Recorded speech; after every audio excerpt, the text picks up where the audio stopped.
JKMan99 here, and I'm here to talk to you about the big news that dropped at the end of the day, let's call it that. The Bills traded, maybe, because it's kind of still not official, for Stefon Diggs. And we gave up, just a few draft picks. We'll get into that in a couple minutes. So, I gotta say, I was not planning on really doing any videos at all during the free agency period because I honestly did not see the Bills doing anything that was really going to jump out at me, to be honest. I knew they had a lot of money to spend, and I knew that there was going to be some moves that were going to be done, but I didn't know it would be anything that I consider video worthy, and I believe that getting Stefon Diggs is video worthy. Stefon Diggs is a player that we were talking about adding to the team last year, even in the middle of the season. Like, there were talks around the trade deadline that we might get Diggs, and that always seemed to be like a dream to me. It always seemed to be something that, guys, everybody stop talking. We're not going to get Diggs. Like, people post that stuff all the time. They're like, could Tom Brady be a part of the Bills, or could blah, blah, blah be part of the Bills? And that's always frustrating to me. And I remember Stefon Diggs was like one of those posts. Could Stefon Diggs want to come to the Bills? And I'm just, no, he won't. Now, we really didn't give him too much of a choice, but I always feel that, especially in light of what happened last year with Antonio Brown, that the player, half the time, get some say in their trade. In other words, like, they hear about the trade, they say cool or not cool, because the team that's getting the player really does want to know. So, and obviously that tweet that Stefon Diggs put out way earlier in the day, basically, I forget what it said. I should know what it says. Time for new beginning. I think that's what it was. And I remember thinking, I didn't even think it was going to be the Bills. I was just like, oh, okay, I guess he's being traded. So let me, I have negatives and positives, and let me start off with my first negative thought. I'll start negative. My first negative thought was 4 picks.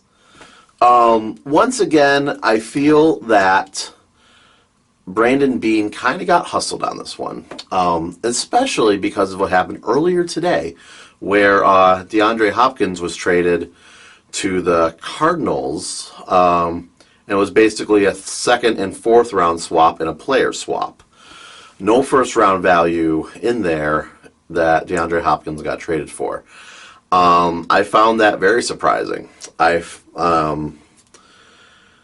And I feel that that really should have been the Stefon Diggs trade there. Like, I could see the Vikings and the Cardinals making that trade, and the Bills spending what we spent on Diggs on Hopkins. Like, that would make more sense to me. But that, of course, did not happen.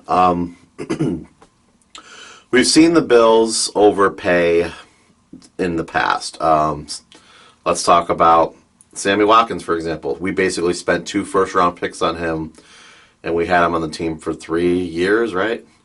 So that was a way overspend there. We actually underspent to get Kelvin Benjamin, lucky for us there. And we were obviously willing to go head over heels to get Antonio Brown last year. So no one should be surprised, and I guess I shouldn't be surprised either, that the Bills made this move, knowing the fact that the Bills showed their cards last year and trying to go out there and get what they consider to be the best receiver in the league. Now, were they trying to go for Hopkins today too? Who knows? The timing of the tweet, and then you have to factor in how long it takes the news to actually get out. I mean, those are all valid questions. So, okay, so let me go back to the picks. When I found out it was 4 picks, that did really bother me. But then, this is where I'm going to start to get a little bit of positive. Then I started thinking about what picks they really were and what we generally get at those picks. So The one. I'm not happy about the one, but I'll come back to that. But then I thought about the 5th and the 6th, and I was like, am I really going to miss those picks? No, not too much, to be honest. I love the 7th rounder we get to. I think that's kind of somewhat laughable. But then I think the 4th rounder next year was a little overdoing it, to be honest. I really think we overpaid there. And I definitely think we overpaid for the 1st. So the other positive thing about the draft picks was actually who those picks represented, and that took me a little while to really factor that in. So let's think back to Marcell Dareus. We traded Marcell Dareus for a 5th rounder from the Jaguars. We used that to pick up Wyatt Teller. We then trade Wyatt Teller to the Browns, and we use at least one or maybe both, not sure, of the Browns trades for Wyatt Teller as part of the Stefon Diggs deal. So in a way, we trade away Dareus, we get back Diggs in the end. So that's a way to put it. Also, I think somebody's supposed to that Russell Bodine was also part of that with the 6th rounder to New England. Now that makes no sense. Well, I mean, we could have used the 6th rounder from New England to make the trade. I see what they're saying. So there's that. So okay, maybe it was, you could think of it as, sure, Wyatt Teller, Russell Bodine, for Stefon Diggs, and we give up our 1st rounder. Now, let's talk about the 1st rounder. I'm not a fan of it. It's disappointing. But let me ask you guys this.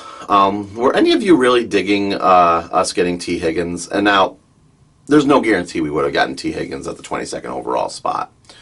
But, and that's another thing I just thought of as I'm talking to you guys. 22nd overall spot in the draft is notoriously not a popular pick. J.P. Losman was picked at 22. Let's see. Oh, goodness. And, of course, Johnny Manziel was picked at number 22. We can go on and on. I'm obviously not naming other ones. Brady Quinn, 22 overall pick. So it's not a good omen, to be honest. So I was fine getting rid of that number. Let's put it that way.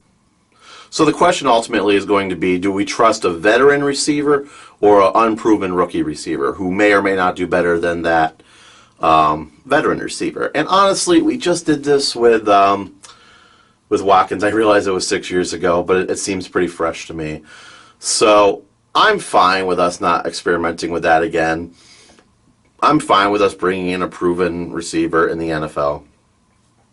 So this is where I'm going to go slightly negative. Do I think this guy is a secure number 1?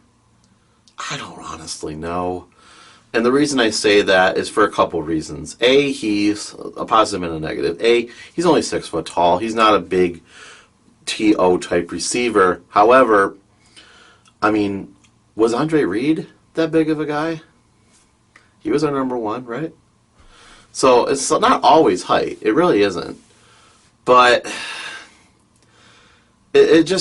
I looked at his numbers, and really his numbers are very comparable to what John Brown's numbers were last year. Now, the question ultimately is going to be, can we finally have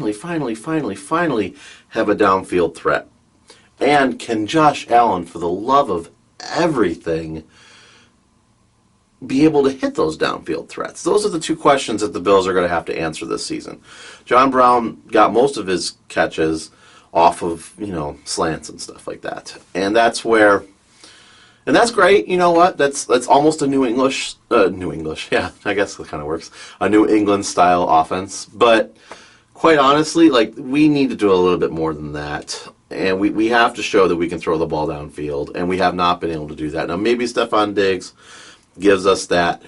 We'll see. John Brown was brought in to be the downfield threat too. So to be completely honest with you guys, I kind of see a lot of more of the same. Lots of back and forth stuff with Stefon Diggs doing it now.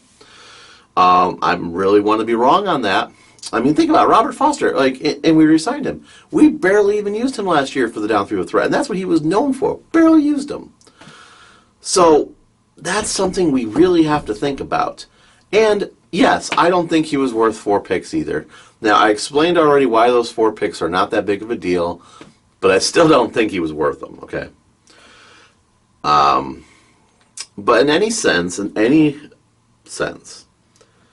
he seems happy about coming here. I always, always, always praise that. I always love that. Because there have been players in the past, and if you've watched my channel for years, you know who I'm talking about, that have basically not given a crap about Buffalo. And that has always bothered me. When I see a player that's excited about coming here, I am all for it. I've always been that way. So I'm looking forward to Stefon Diggs coming to Buffalo, and if we survive the apocalypse, hopefully he will do really good in the 2020, hopefully, season. And we can see if he could be that final piece that could take us further in the playoffs than just the first round. Yeah, I mean, that's pretty much where we're at. I think there's still a lot more to do. And the good thing is that essentially Stefon Diggs is our first-round pick. And I'm fine with that. I mean, I know I've gone a lot of back and forth with you guys, but that's really where my mind is. I keep thinking of all these different things, all these different factors. And I'm like, you know what? We still have, I believe, 6 or 7 picks left in the draft. I thought, and I might be wrong, I thought I saw that we have 3 6-rounders. That was news to me. I thought we only had 2. No, actually, no, that makes sense. Yeah, so I think we have 2 6-round. Now we have a 7. So I think we still have 7 picks.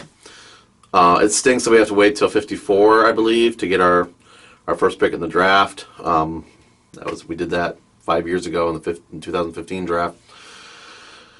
So it's not going to be an exciting draft, guys. It's not. This is as exciting as it's going to get. But I'm fine with it. We got a receiver. We can use our second round or third round pick to fill in the position that we're losing from Lorenzo Alexander, and that's really what we need as well. Maybe some more linemen, and then from there, we pretty much have everybody we already have. Oh, we signed Josh Norman too. We'll see. Probably for nickel, to be honest. I'm guessing Levi Wallace is going to start over Josh Norman, but we got that too. So we got some stuff going on here, and guys, if Tom Brady, and I know by the time this airs, we'll know the answer to this question, but if Tom Brady actually, for the love of everything, leaves the Patriots, that makes the Bills look so much more appealing. That right then and there, the Bills are pretty much tied with the Patriots as favorites for the AFC East if Tom Brady leaves the Patriots. So we could, with all the money we have, we could bring in a lot more talent, a lot more talent we're not thinking about. No, not big names, but like talent that can just be depth players. I mean, we lost Shaq Lawson today, right? So we can bring in more depth and really create a formidable team. And I'm looking forward to seeing it, guys. I really am. But I'm going to hold my breath until I actually see it, you know. Overall, I'm happy with this. I'm happy with this. And Stefon Diggs, if you ever watch this, welcome to Buffalo. And I hope that you enjoy your time with us. And look forward to seeing you on the field. And for everybody else watching the video, thank you for tuning in. Be sure to like and subscribe to the page. And everybody, stay healthy. Of course, we got the coronavirus thing going on, so stay healthy and do what you need to do. And take care, everyone.